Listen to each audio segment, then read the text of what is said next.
Je pense que le problème de l'inégalité homme-femme est quelque chose de multiculturel et qui est très profondément ancré dans notre société, pas forcément dans la société occidentale, mais dans toutes les sociétés.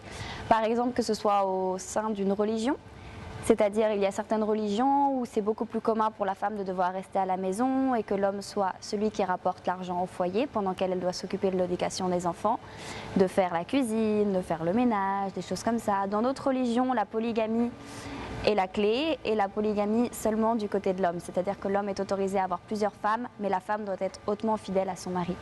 Dans certaines autres religions, une fois que la femme devient veuve, ça devient presque une honte pour toute sa famille parce qu'elle n'a pas su garder un mari.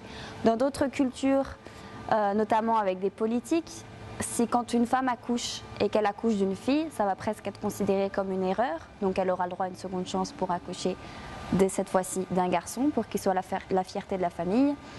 Mais aussi, c'est aussi ancré dans l'économie, non seulement dans les mœurs culturelles ou religieuses, mais aussi dans nos mœurs économiques. C'est-à-dire, il y a des métiers très spécifiquement réservés aux femmes qui ne sont pas toujours les postes qui ont le plus de responsabilités, que ce soit les dames d'entretien, les secrétaires. Par exemple, dans le milieu de la cuisine, c'est tout à fait l'inverse puisque la majorité des chefs sont des hommes.